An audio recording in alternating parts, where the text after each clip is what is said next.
When my parents dragged me to court, demanding half of my military pension and inheritance, claiming I owed them for raising an ungrateful child, I listened to their lies in silence for 3 hours.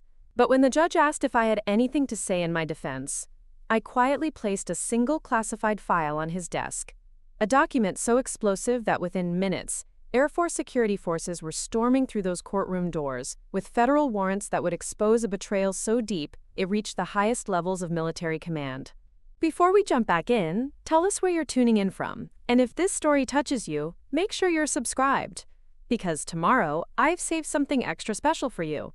The imposing granite facade of the Denver Federal Courthouse cast long shadows across the bustling city streets, its towering columns and bronze doors serving as a gateway to justice for those seeking resolution in the highest court of Colorado. Inside, the polished marble floors echoed with the footsteps of attorneys, plaintiffs, and defendants, navigating the labyrinthine corridors, where lives were routinely dissected, examined, and judged, according to the cold precision of legal precedent. Courtroom 12A embodied the austere dignity of federal judicial proceedings, its mahogany paneling and leather-bound law books creating an atmosphere where truth and deception battled for supremacy under the watchful gaze of Lady Justice herself. The morning sun streamed through tall windows, illuminating dust particles that danced in the air like fragments of broken dreams, while the American flag stood at attention beside the Colorado state banner, both bearing silent witness to the constitutional drama that unfolded daily within these walls. Judge Eleanor Blackwood presided over this theater of human conflict with the seasoned authority of someone who had witnessed every conceivable variation of family betrayal, corporate malfeasance, and personal vendettas that could tear apart the fabric of human relationships. Her 27 years on the federal bench had taught her to recognize the subtle distinctions between legitimate grievances and manufactured outrage, between genuine hardship and calculated manipulation designed to exploit the sympathies of the court. The courtroom's elevated ceiling and formal architecture created an environment where even whispered conversations carried weight, where every gesture was scrutinized for meaning, and where the careful presentation of evidence could determine whether justice would be served or perverted by those skilled in legal manipulation. Court reporters positioned their stenotype machines with practiced precision, ready to capture every word of testimony that might reshape relationships, redistribute wealth, or destroy reputations built over decades of honorable service. This particular morning's docket included the usual array of civil disputes that filled federal courts across the nation: contract disagreements between corporations, personal injury claims seeking massive settlements, and inheritance battles that revealed the darkest aspects of family dynamics when money superseded love. But hidden among these routine proceedings was a case that would challenge everything the legal system understood about family loyalty, military service, and the price of protecting national security secrets that some would kill to possess. The courtroom's oak galleries filled with spectators, legal observers, and family members whose lives hung in the balance of judicial decisions that could redistribute fortunes, sever relationships, or expose secrets that had been buried for decades. Attorneys shuffled through meticulously prepared legal briefs, each convinced they possessed the moral authority and factual evidence necessary to prevail in disputes that often revealed more about human nature than legal precedent. But beneath this veneer of civilized legal discourse, something extraordinary was building toward a revelation that would transform a simple family financial dispute into a matter of national security. The morning air conditioning hummed with mechanical indifference, while bailiffs maintained their vigilant watch, trained to preserve order even when human emotions threatened to explode into chaos that could endanger everyone present.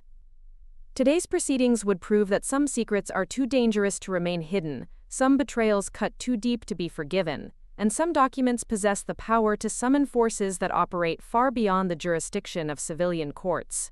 In this hallowed hall of justice, the most important case wasn't about money or inheritance.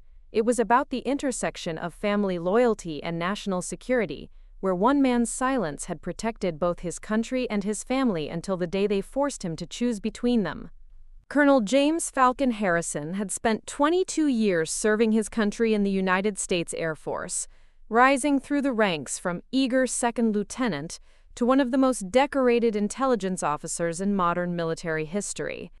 At 44, he carried himself with the quiet confidence of someone who had made life-or-death decisions in classified operations that would never appear in official records, whose success was measured not in medals or public recognition, but in threats neutralized and American lives saved through intelligence gathering that operated in the shadows of global conflict.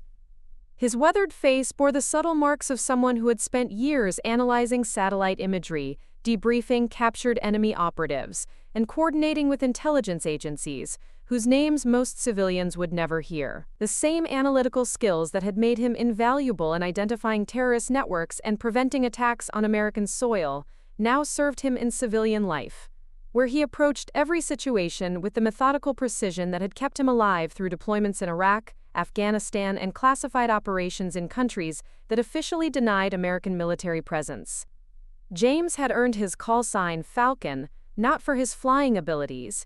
He was strictly an intelligence officer who rarely left the ground, but for his uncanny ability to spot threats from vast distances, to see patterns in seemingly random data that revealed enemy intentions long before they became actionable plans. His superiors had learned to trust his instincts implicitly, knowing that when Colonel Harrison identified a potential security breach or terrorist plot, immediate action was required to prevent catastrophic consequences. During his distinguished career, he had been read into some of the most sensitive intelligence programs in American military history, granted security clearances that required polygraph examinations every 6 months, and background investigations that scrutinized every aspect of his personal life. He had access to information that could topple governments, expose foreign intelligence networks, and reveal the identities of American assets operating deep within enemy organizations. The weight of these secrets had shaped every decision he made, every relationship he formed, and every word he spoke in both professional and personal settings. His military decorations told only part of his story.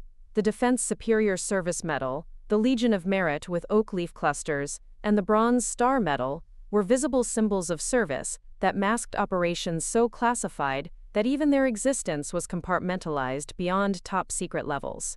James had spent the majority of his adult life in a world where a single compromised detail could result in the deaths of American agents, the collapse of carefully constructed intelligence networks, and the exposure of military capabilities that provided strategic advantages in an increasingly dangerous world. Now 18 months into his retirement, James lived quietly in a modest Denver suburb, his government pension providing comfortable but not extravagant lifestyle befitting a career military officer who had chosen service over personal wealth. He maintained the same disciplined routine that had served him throughout his military career. Early morning runs that kept him in fighting shape, meticulous attention to personal security that had become second nature, and careful compartmentalization of information that protected both classified secrets and personal relationships from potential compromise. But today, sitting in this federal courtroom while his own parents attempted to destroy his reputation and steal his life savings, James faced a decision that would force him to choose between the personal loyalty that had defined his family relationships and the professional obligations that had shaped his entire adult life, knowing that either choice would have consequences he might not survive. The courtroom transformed into a theater of calculated destruction as James's parents, Dorothy and Richard Harrison, took the witness stand with the practiced precision of seasoned manipulators who had spent months crafting their narrative of victimhood and abandonment. Dorothy, 72 years old, with silver hair perfectly styled for maximum sympathy, dabbed her eyes with embroidered handkerchiefs while describing her son as a, quote, cold, calculating man who chose military secrets over family love. Her testimony painted James as an ungrateful child who had used military service as an excuse to abandon his aging parents, leaving them struggling with mounting medical bills and home maintenance costs, while he enjoyed what she described as luxurious military benefits and a generous government pension. She claimed that James had become, quote, obsessed with his classified work, to the point where he treated his own family like potential security threats, refusing to discuss his career or provide the financial support that dutiful children owed their sacrificing parents. Richard Harrison, 75 and projecting the image of a frail patriarch forgotten by his successful son, testified with trembling voice about the sacrifices he and Dorothy had made during James's childhood and military training. "We mortgaged our home to help pay for his college education," he claimed, supported his decision to join the military even when it meant years of separation, and never complained when his classified assignments prevented him from visiting or even calling regularly. Now that we need help in our golden years, he acts like we're strangers trying to steal from him. Preparing and narrating this story took us a lot of time, so if you are enjoying it, subscribe to our channel. It means a lot to us. Now back to the story. Their attorney, Marcus Goldstein, a sharp-dressed civil litigator known for his ability to extract maximum settlements from defendants with deep pockets, had constructed a compelling case around parental abandonment and filial ingratitude. He presented documentation showing James's substantial military pension, his modest but comfortable retirement lifestyle, and his apparent indifference to his parents' financial struggles. The lawsuit demanded immediate financial support, reimbursement for years of alleged neglect, and legal access to James's military pension to ensure ongoing care for his aging parents. Goldstein's arguments were methodical and emotionally devastating. He produced medical records showing Dorothy's arthritis treatments and Richard's heart medication costs, contrasted with James's government healthcare benefits and steady pension income. He presented testimony from neighbors who claimed James had visited his parents only a handful of times during his retirement, appearing, quote, distant and suspicious, even during family gatherings, showing more interest in maintaining his military bearing than reconnecting with family relationships. "Your Honor," Goldstein addressed the court with theatrical sincerity that had won him millions in previous cases. "We have here a tragic example of how military service, while admirable, can destroy the family bonds that should be sacred. Colonel Harrison spent so many years treating everyone as potential security risks that he's forgotten how to treat his own parents as family. His classified work has created a wall of secrecy so thick that he cannot see past his own paranoia to recognize his fundamental obligations to the people who gave him life and supported his dreams." The testimony grew more damaging as Dorothy Harrison described sleepless nights worrying about her son during his deployments, only to have him return home, changed and secretive, unwilling to discuss his experiences or acknowledge their emotional investment in his success. She claimed he had become, quote, addicted to military culture and showed more loyalty to, quote, faceless government bureaucrats than to the parents who had loved him unconditionally since birth. As James listened to his parents' testimony, his trained intelligence analyst's mind recognized patterns that chilled him more than any enemy interrogation he had ever witnessed. Every accusation they made was technically accurate yet fundamentally false, a masterpiece of psychological manipulation that demonstrated intimate knowledge of his classified work and security protocols that should have been impossible for civilian family members to possess. The financial records his parents presented were genuine. James did receive a substantial military pension and maintained comfortable retirement savings.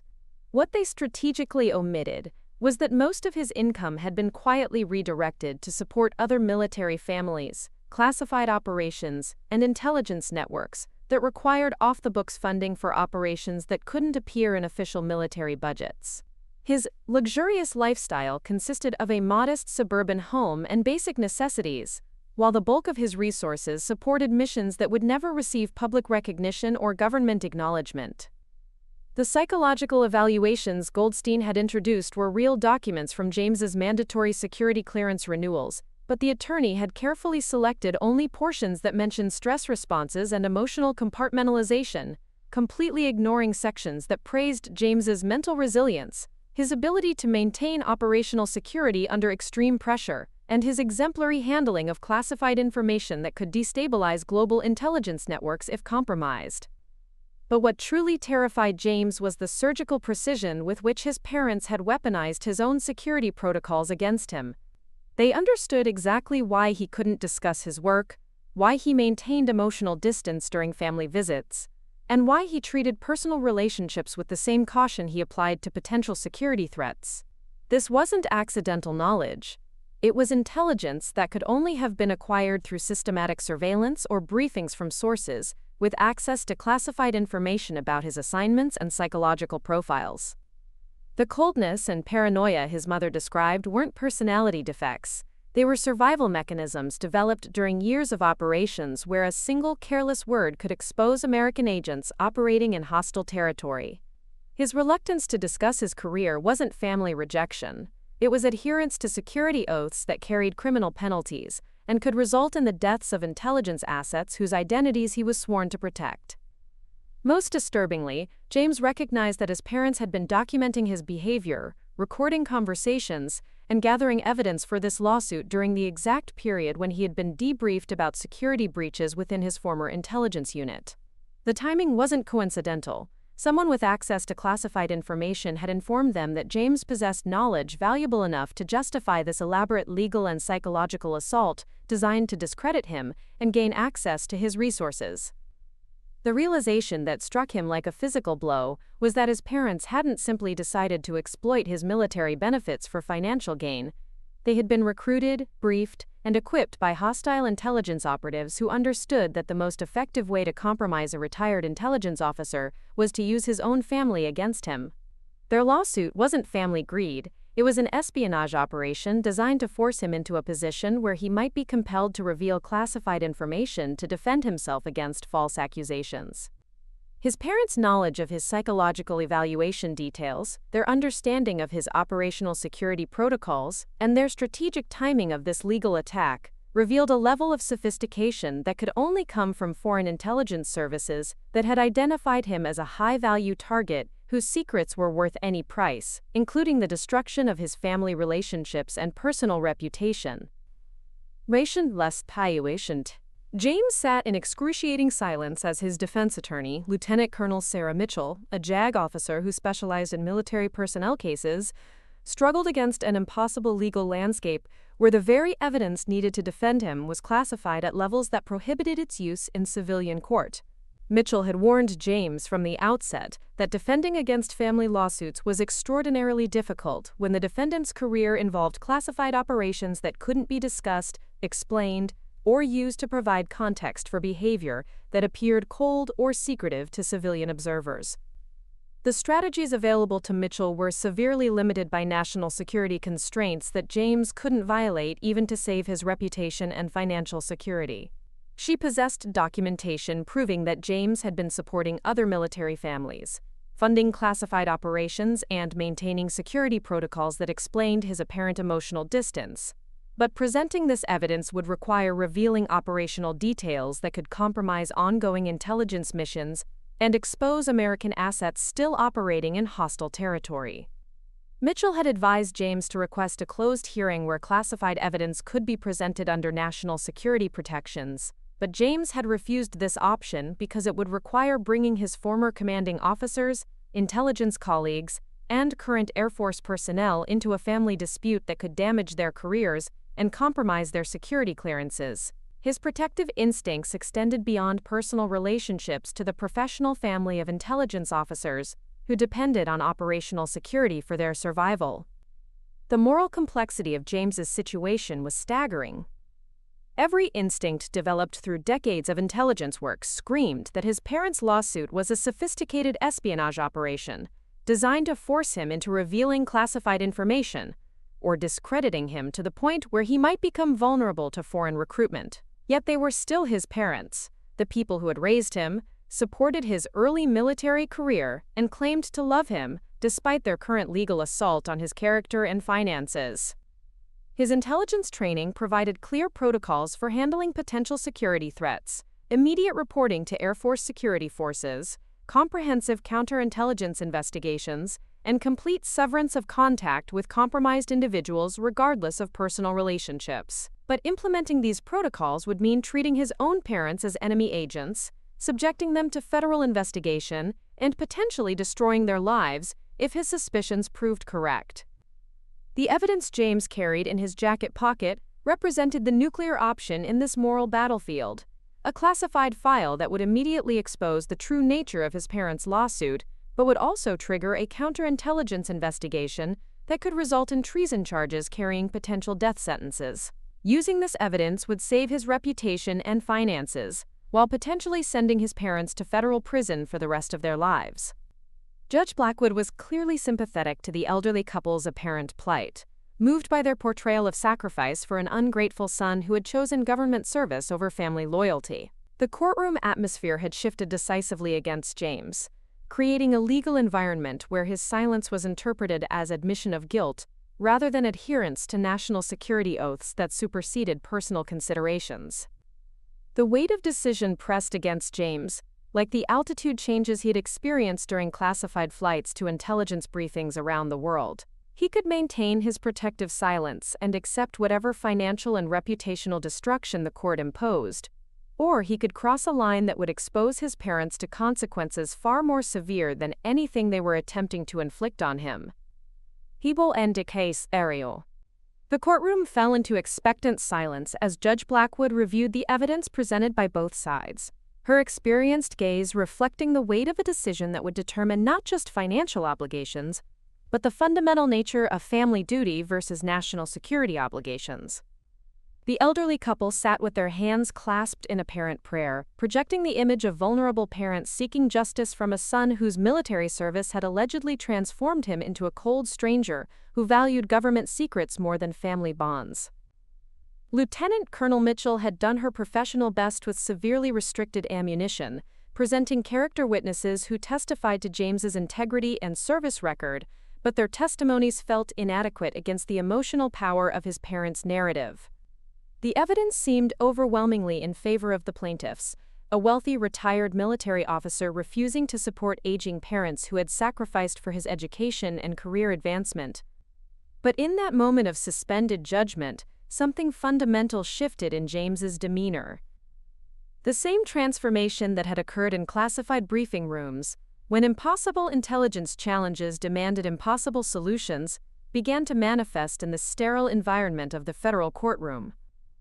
His shoulders straightened with military precision, his jaw set with the determination that had carried him through counterintelligence operations against foreign adversaries, and his eyes focused with the analytical clarity that had made him one of the Air Force's most valuable intelligence assets.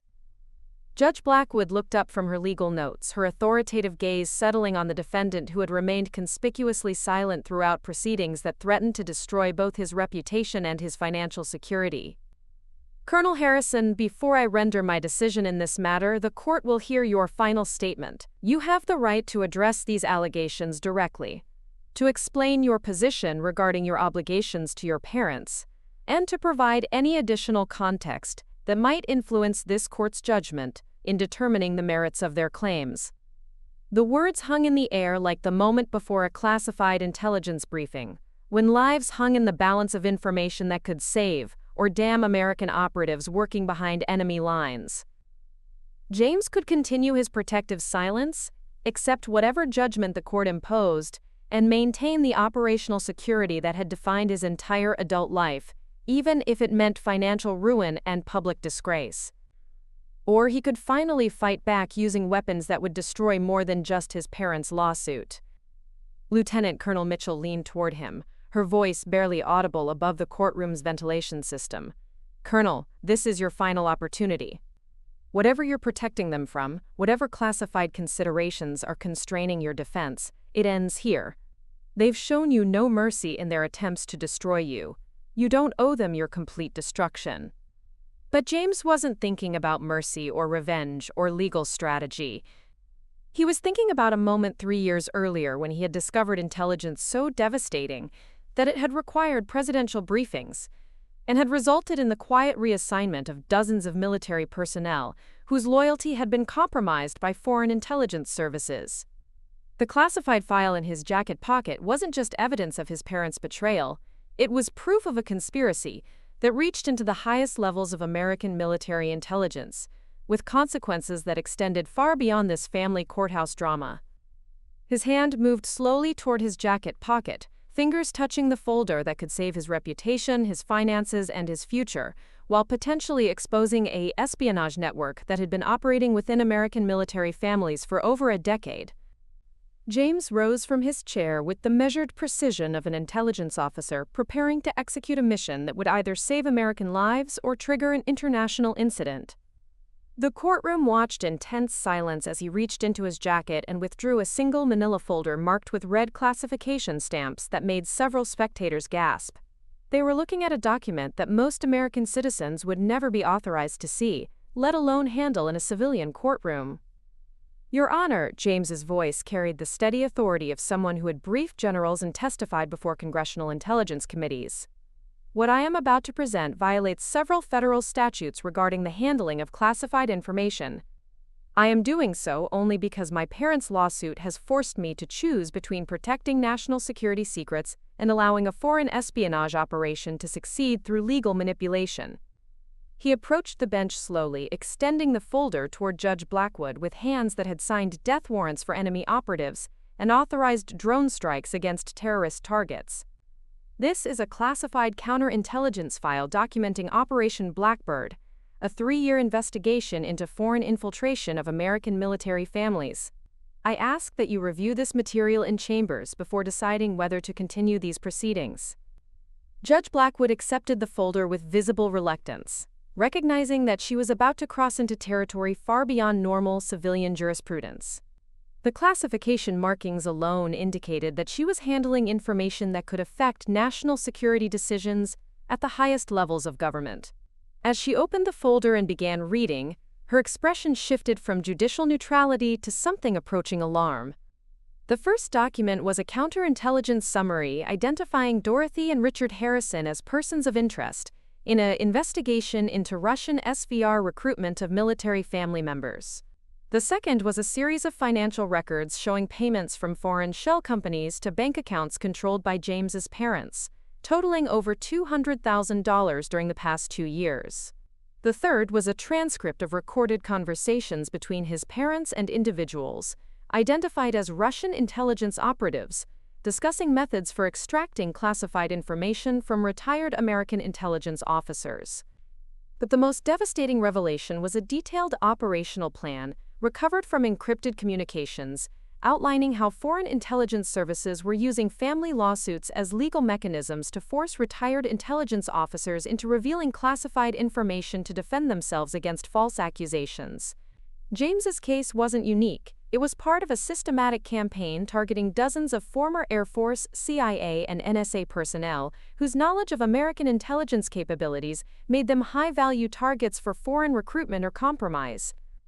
Judge Blackwood continued reading with growing astonishment as the file revealed that his parents' lawsuit had been funded, planned, and orchestrated by Russian intelligence operatives who had spent 3 years developing detailed psychological profiles of James's vulnerabilities, security protocols, and family relationships.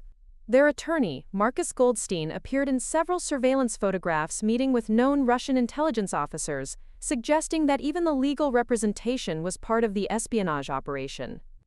The final document was the most chilling, a list of classified programs that James had worked on during his Air Force career, with specific questions that his parents had been instructed to ask during family visits, legal proceedings, or casual conversations.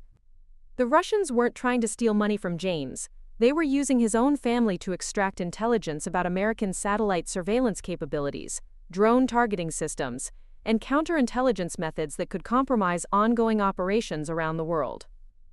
The courtroom remained silent as Judge Blackwood absorbed the implications of what she was reading, realizing that she was presiding over what appeared to be an active espionage operation disguised as a family financial dispute. The silence that followed Judge Blackwood's review of the classified file was shattered by her immediate call for an emergency recess, but not before she made a series of phone calls that transformed the courtroom from a civil proceeding into the center of an active counterintelligence operation.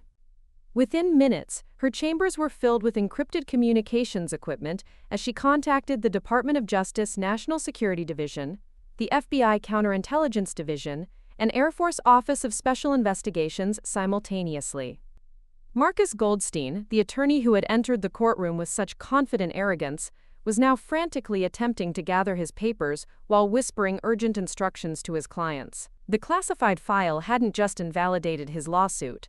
It had exposed him as a potential co-conspirator in a federal espionage case that could result in life imprisonment or execution for treason. His reputation as a skilled civil litigator meant nothing when faced with evidence suggesting he had been unknowingly facilitating a Russian intelligence operation against American military personnel. But James wasn't finished with his revelations. From a concealed pocket in his jacket, he produced a second folder containing additional evidence that he had been gathering for over a year while conducting his own private counterintelligence investigation into his parents' suspicious behavior and unexplained financial resources. This folder contained bank records, photographs, communication intercepts, and surveillance reports that demonstrated the full scope of the espionage operation that had been targeting him and other retired intelligence officers. The first set of documents revealed that his parents had been receiving regular payments from Meridian Consulting Group, a shell company that Air Force counterintelligence had identified as a front for Russian SVR operations in the United States. These payments, disguised as consulting fees for non-existent work, totaled over $300,000 during the 3-year period when James had been debriefed about security breaches within his former intelligence unit. The second set of evidence consisted of photographs James had taken during surveillance of his own parents, showing them meeting with individuals who had been identified by multiple intelligence agencies as Russian operatives working under diplomatic cover. These meetings had taken place in locations specifically chosen to avoid FBI surveillance, including remote parks, shopping centers, and restaurants that foreign intelligence services typically used for clandestine communications with recruited American assets. The most damaging evidence was a series of audio recordings James had made during family visits, using surveillance equipment he had acquired through his intelligence contacts. In these recordings, his parents could be heard discussing specific questions they had been instructed to ask about his former assignments, the locations of classified facilities, and the identities of intelligence personnel who had worked on programs that remained highly classified years after their completion. Dorothy Harrison's voice on one recording was particularly chilling. "The Russians want to know about the satellite program he worked on in 2018. They said if we can get him to talk about the technical specifications, they'll double our monthly payments and help us get permanent residency in Moscow if this legal approach doesn't work." Kolomolov. Richard Harrison's responses revealed the depth of their betrayal. "If the lawsuit forces him to reveal classified information to defend himself, we'll have everything they want. If not, we'll at least destroy his reputation and make him desperate enough to consider their recruitment offer. Either way, we get paid, and James gets what he deserves for choosing the military over his family." The recordings also revealed that their attorney had been briefed about the espionage aspects of the case, with Goldstein acknowledging that his legal strategy was designed not to win financial compensation, but to create legal pressure that would force James to violate his security oaths by revealing classified information to defend against false accusations of family abandonment. Judge Blackwood's face had turned pale as she realized that her courtroom had been used as a venue for what amounted to an act of war against American intelligence capabilities. The family lawsuit that had seemed like a routine civil matter was actually a sophisticated psychological operation designed to compromise a retired intelligence officer whose knowledge of American capabilities could provide foreign adversaries with strategic advantages that might take decades to overcome. The most disturbing aspect of the evidence was documentation showing that this operation against James was part of a broader campaign targeting dozens of retired intelligence officers across the United States.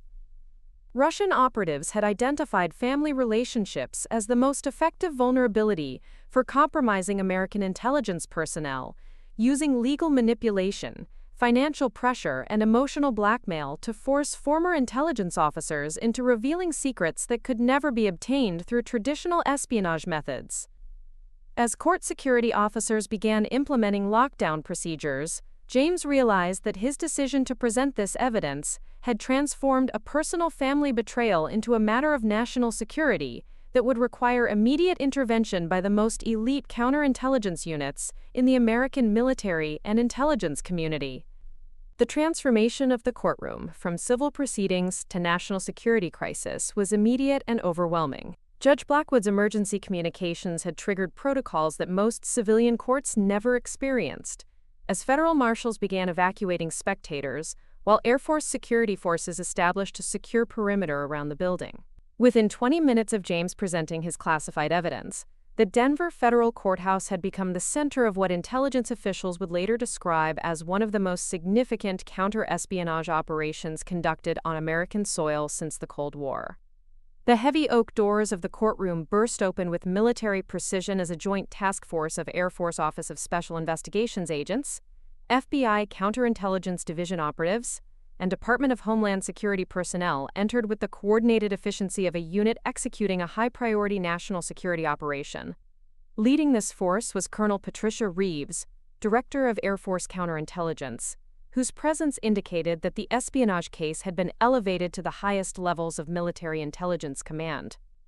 "Your Honor," Colonel Reeves announced with the authority of someone authorized to speak for the Secretary of Defense, "we have federal warrants for the arrest of Dorothy Harrison, Richard Harrison, and Marcus Goldstein on charges of espionage, conspiracy against the United States, providing material support to foreign intelligence services, and violation of the Espionage Act of 1917.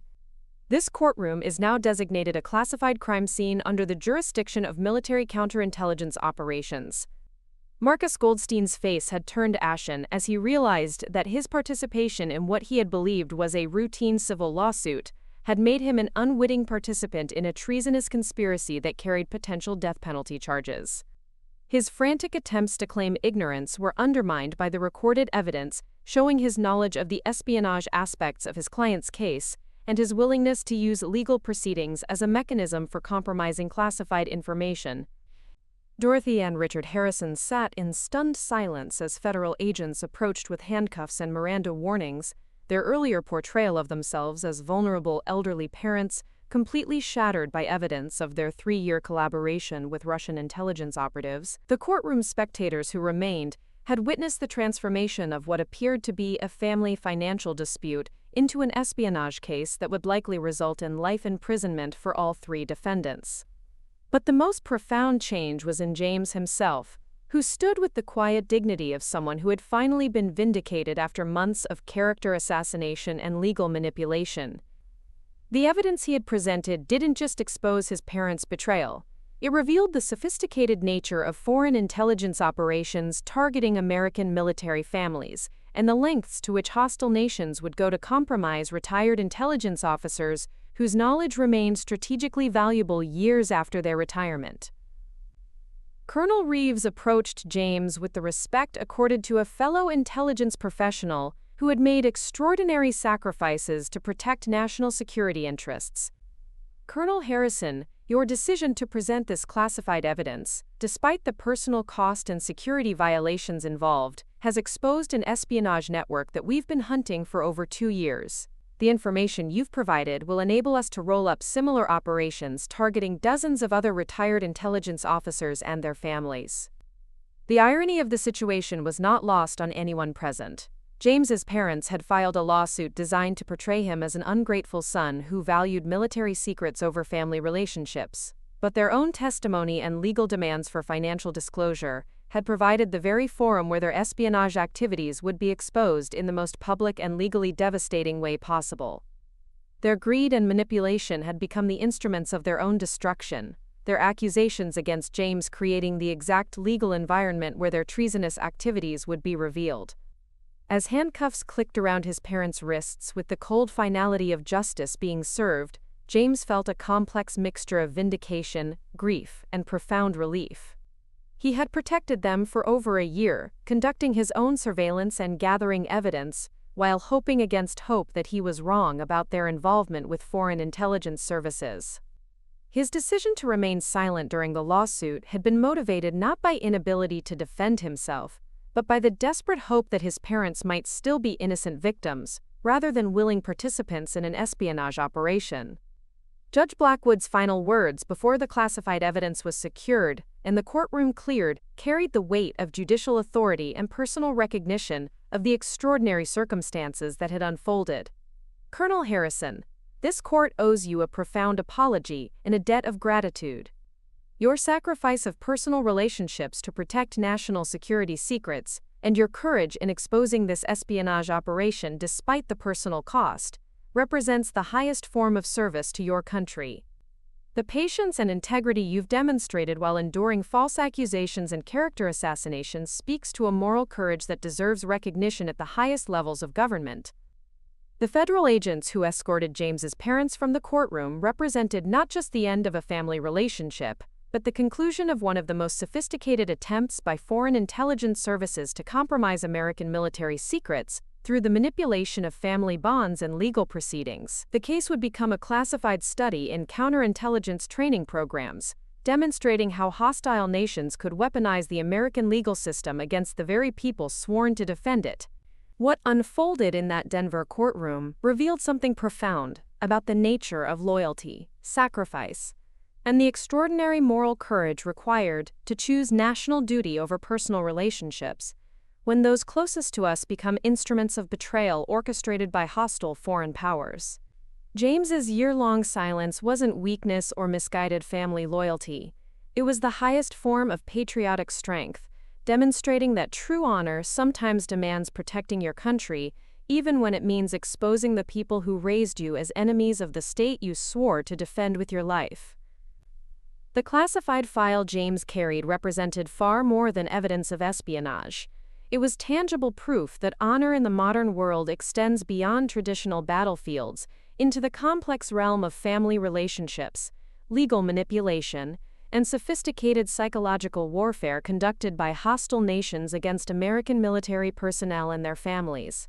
His choice to endure months of character assassination, financial threats, and public humiliation while conducting his own dangerous counterintelligence investigation revealed a commitment to national security that transcended personal pain, family bonds, and the natural human desire to be understood and vindicated by those we love most deeply. This story exposes a chilling reality that many military families face in an era where traditional espionage has evolved into sophisticated psychological operations, specifically targeting the emotional vulnerabilities, family relationships, and moral principles of service members and veterans. James's parents weren't simply greedy or manipulative individuals seeking financial gain. They had been systematically identified, recruited, trained, and deployed by foreign intelligence services that understood American military culture, family dynamics, and psychological profiles well enough to weaponize the most sacred relationships against the very people sworn to protect national security interests at any personal cost. The most devastating aspect of their betrayal wasn't the substantial money they received from Russian operatives over 3 years, the classified information they systematically attempted to extract through legal manipulation, or even the public humiliation they orchestrated through fraudulent accusations. It was their calculated willingness to exploit the love, loyalty, protective instincts, and moral principles that had made James an exceptional intelligence officer and exemplary human being. They understood with clinical precision that his military training had instilled unshakable values of family protection that could be turned against him like a weapon, that his security oaths would prevent him from defending himself by revealing classified information, and that his personal honor code would make him extraordinarily vulnerable to legal and emotional manipulation designed to compromise his psychological defenses. Foreign intelligence services had identified American military families as the most effective vulnerability for compromising retired intelligence officers because they understood that patriotic Americans would endure almost any personal sacrifice, financial ruin, or reputational destruction rather than abandon family members or violate the protective instincts that military service had strengthened rather than diminished. James's parents had been systematically transformed into human weapons specifically designed and deployed to exploit this noble instinct, turning his greatest moral strengths into strategic weaknesses that could be leveraged to extract intelligence information that traditional espionage methods, cyber attacks, or diplomatic pressure could never hope to obtain. The sophistication of this psychological operation was breathtaking in its cruelty and effectiveness. Russian intelligence operatives had spent years developing detailed psychological profiles of James's character, identifying his protective instincts toward family members as his primary vulnerability, then carefully crafting a legal and emotional assault designed to force him into an impossible choice between personal vindication and national security obligations. They understood that the most effective way to compromise an American intelligence officer wasn't through traditional recruitment, blackmail, or financial incentives, but through the systematic destruction of family relationships that would leave him isolated, desperate, and potentially vulnerable to foreign manipulation. Yet James's final decision in that courtroom demonstrated something even more powerful than endurance. Under systematic betrayal and sophisticated espionage targeting conducted by a hostile foreign power. When forced to choose between protecting his parents from the severe consequences of their treasonous activities and protecting other military families, fellow intelligence officers, and national security secrets from similar espionage operations, he chose the greater good, not for personal vindication, revenge, or even self-preservation, but for the protection of national security interests and the safety of fellow intelligence officers who remained vulnerable to similar psychological operations targeting their own family relationships.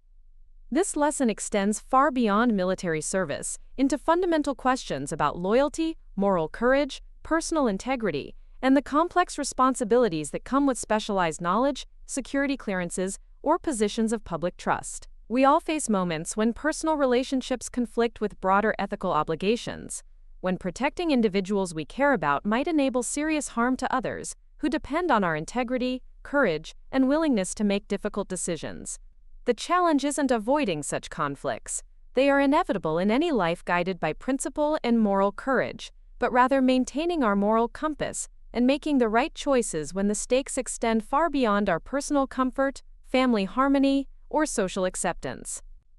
James's story reveals that true patriotism isn't measured by flag displays, political rhetoric, or public demonstrations of national pride, but by the willingness to make impossible personal sacrifices when national security conflicts with family relationships, personal loyalty, or individual comfort. His decision to expose his parents' espionage activities wasn't abandonment of family values or betrayal of personal relationships. It was recognition that some moral obligations transcend blood relationships and extend to the broader American family that depends on military and intelligence professionals to maintain the security, freedom, and democratic institutions that enable our way of life to survive and flourish. The courtroom drama also highlighted how easily legal systems, democratic institutions, and cultural values can be systematically manipulated by sophisticated foreign adversaries who understand American society, legal procedures, family dynamics, and psychological vulnerabilities well enough to turn our own cherished institutions against us. The family lawsuit that initially appeared to be routine civil litigation was actually a carefully crafted espionage operation designed to exploit American respect for elderly parents, cultural sympathy for family financial struggles, societal assumptions about military compensation and veteran obligations, and legal procedures that could be weaponized against the very people sworn to defend them. Most importantly, James's experience demonstrates that honor, courage, and patriotism in the 21st century require a sophisticated understanding of threats that extend far beyond traditional military engagement into the complex realm of information warfare, psychological manipulation, legal system exploitation, and the systematic targeting of democratic institutions by hostile foreign powers seeking to undermine American security from within. Up next, you've got two more standout stories right on your screen. If this one hit the mark, you won't want to pass these up. Just click and check them out. And don't forget to subscribe and turn on the notification bell so you don't miss any upload from us.